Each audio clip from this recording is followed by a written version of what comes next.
Madam President, I rise today to speak about an issue that is directly impacting each and every family, not just in West Virginia, but throughout this whole country. It's the high gas prices.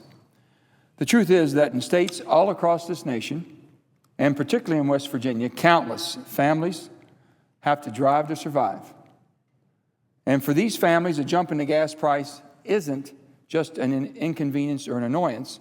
It's a threat that hits extremely hard in the pocketbook and could change their way of life.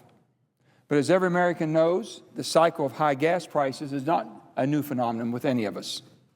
I still vividly remember waiting in line for gas in the early 70s, when gas was rationed based on our license plate number, when we could buy gas. It's something I never thought could ever happen in America, and I'm sure those that it happened to felt the same. This all came about because of our dependency on foreign oil. And if you think back to the early 1970s, we were 28% dependent on foreign oil, which we thought was a high number at that time. But today, we're more than 50% dependent on foreign oil, which has caused a massive transfer of American wealth to countries that really don't like us that much and want to do us harm.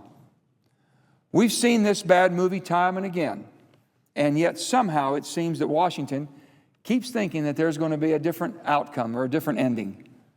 The right ending will only come when our nation makes it a high priority to achieve energy independence within this generation. While crafting such a bold plan will be difficult, I recognize, and the special interests who oppose using our own resources like coal, natural gas, and oil in an environmentally responsible way will resist loudly. But we can no longer allow this nation and our hardworking families to be held hostage by high gas prices. And we can no longer allow partisanship in politics to undermine the common ground that can be achieved if we work together with one goal in mind: true energy independence within this generation. Let me make it perfectly clear. High gas prices are not the only high price we're paying as a nation. For decades, our brave men and women who serve us so well have been called to action in defense of our vital interests and in the Middle East and all around the world. Thousands have been killed and injured. Their families have suffered the incredible pain of loss. Our nation has spent trillions in the course of these missions, and yet too many of these oil-rich countries have and will continue to use our dependence of their oil against us. For all these reasons and for the sake of our national security, it's time for our nation to become truly energy independent within this generation. I believe that we can do it, and I know that we can because just this week in beautiful Mingo County, West Virginia, my state took a major step to confront our gas prices head on. On Monday, West Virginia said enough is enough. On a sunny morning in the town of Gilbert, West Virginia, I helped to break ground on a promising new project that could help bring down the crushing gas prices that our families are confronting. There, entrepreneurs and the state and local governments are participating to create hundreds of jobs at a coal to gasoline plant that is at the forefront of any technology in the world. The anticipated production of this plant is very impressive.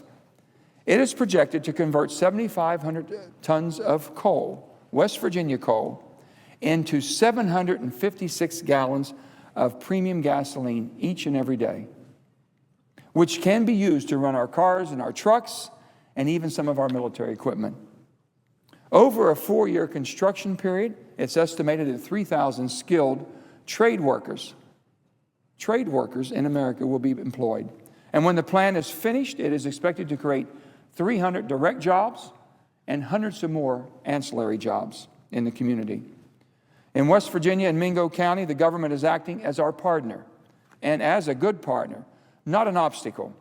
And that is the role our federal government should take towards energy independence.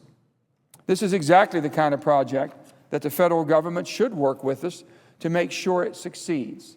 They should be our ally, not an obstacle or our adversary. If my little state has the courage to step out and invest in our independence, then the federal government should also have that courage to do the same. West Virginians are sending the right message for this country. We will not let ourselves be held hostage by foreign countries that want to see the United States be financially crippled, simply because those countries have oil. My state of West Virginia also proves that we can, and we must, use all of our domestic resources to break our cycle of dependence on foreign oil within this generation.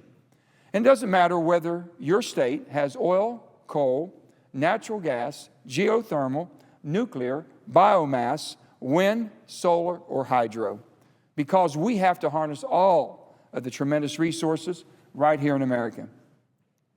Or we're going to continue to rely on countries that have contributed directly or indirectly towards changing America for the worse. At the end of the day, it's going to take everything we can do and every resource we have to become truly independent. That is one of the many reasons why I'm co-sponsoring the American Alternative Fuels Act with my colleague John Barrasso from Wyoming. Among other things, the bill would break down barriers to alternative energy fuels, including those from coal, biomass, algae, and waste.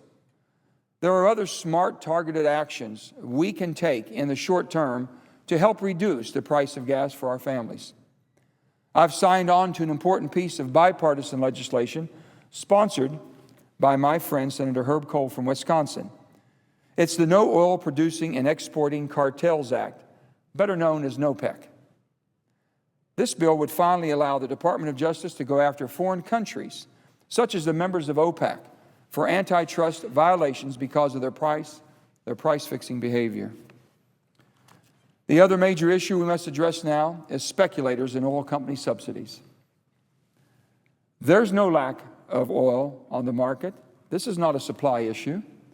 The real problem is just pure greed of some who are taking advantage of the instability in our world to line their pockets on the backs of the American families. Or a tax policy that just doesn't make any sense at all, that continues to subsidize oil companies when the price of a barrel of oil is at the highest it's ever been and the profits are at record high. This doesn't make any sense to American families. Wouldn't it make more sense that these subsidies that they have now should only be available when the cost of production exceeds the price of a barrel of oil? That would be a common sense solution. It would ensure the stability and steady production, and it doesn't force taxpayers to fill the bank accounts of major oil companies when they're already making record profits. Because we must do so much more to protect American families, I've also encouraged the Commodity Futures Trading Commission to take aggressive steps in the short term to regulate and pursue the oil speculators who are driving the price of a gallon of gas through the ceiling. While the most important thing our country can do is establish a national energy plan for independence, all of these actions are steps we can take to make sure that we relieve the financial pressures on our families and help secure our country. For all the wonderful families of West Virginia and for the great people of the United States of America and of all of our children and grandchildren, this country must finally answer the call. It is time, Madam President. It is truly time. It is time to free this nation, put politics aside, and work together to make energy independence a national priority. I truly believe that if we work together as Americans and focus on a common sense approach, that we can develop a strong bipartisan energy plan that will not only break the power of foreign oil countries and speculators, but use the resources that we have right here in America. We can chart a new and promising energy future for this great nation, and we must start today. Thank you, Madam President.